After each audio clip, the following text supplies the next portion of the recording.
नमस्कार, ये आकाशवाणी पटना है। अब आप खालिद रशीद से प्रादेशिक समाचार सुनिए। विधानसभा में आज की कार्यवाही शुरू होते ही राष्ट्रीय जनता दल के सदस्यों ने राज्य में विधि व्यवस्था के मुद्दे पर जमकर हंगामा किया। हंगामे के कारण प्रश्नकाल की कार्यवाही थोड़ी देर के लिए बाधित रही। प्रश्नकाल शुरू होते ही विपक्षी दल राजद के सदस्य सदन के बीच में आ गए। राजद के विधायक राज्य में 2 पुलिस कर्मियों की हत्या और कई स्थानों पर पुलिस पर हमले को लेकर सरकार से जवाब मांग रहे थे। इस दौरान विपक्षी के सदस्य हाथों में पोस्टर और बैनर लेकर पहुंचे हुए थे। राष्ट्रीय जनता दल के सचेतक अख्तरुल इस्लाम शाहीन ने इस मुद्दे को उठाया। हालांकि अध्यक्ष नंदकिशोर यादव ने इस मुद्दे को उपयुक्त माध्यम से उठाने का आग्रह किया। बाद में अध्यक्ष के समझाने के बाद राष्ट्रीय जनता दल के सदस्य अपनी अपनी सीट पर लौट आए।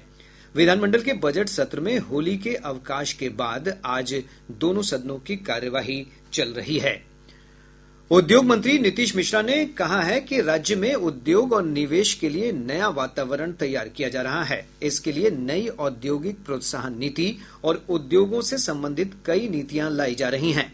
विधानसभा में अलग अलग पूरक प्रश्नों के उत्तर में उद्योग मंत्री ने आज कहा कि 2025-26 के बिहार बजट में खाद्य प्रसंस्करण नीति और बायोफ्यूल नीति लाने की घोषणा की गई है। उन्होंने कहा कि सरकार का प्रयास है कि सभी जिलों में उद्योग धंधों का विकास हो।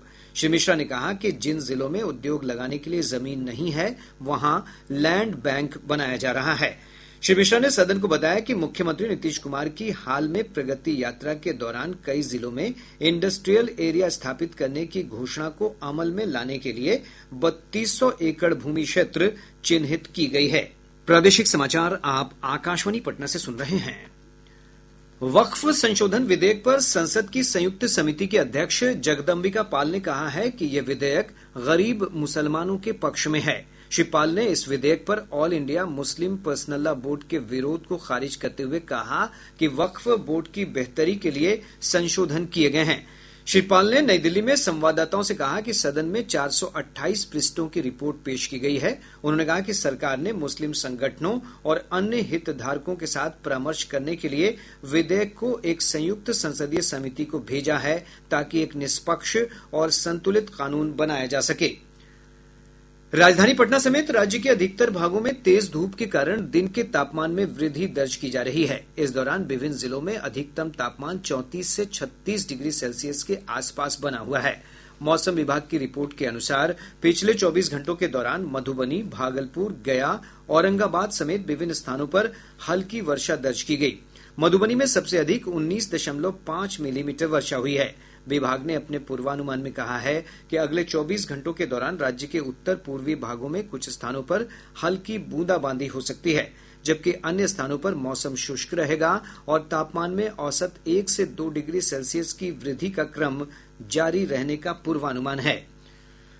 मुंगेर पुलिस ने जिले के खड़गपुर थाना क्षेत्र अंतर्गत फसियाबाद गांव में पुलिस टीम पर पथराव के मामले में 24 लोगों को गिरफ्तार किया है। इस घटना में डायल 112 के 2 पुलिसकर्मी घायल हो गए थे। पश्चिम चंपारण जिले के रामनगर थाना क्षेत्र अंतर्गत त्रिवेणी नगर में नदी में नहाने के दौरान एक किशोर की डूबकर मौत हो गई।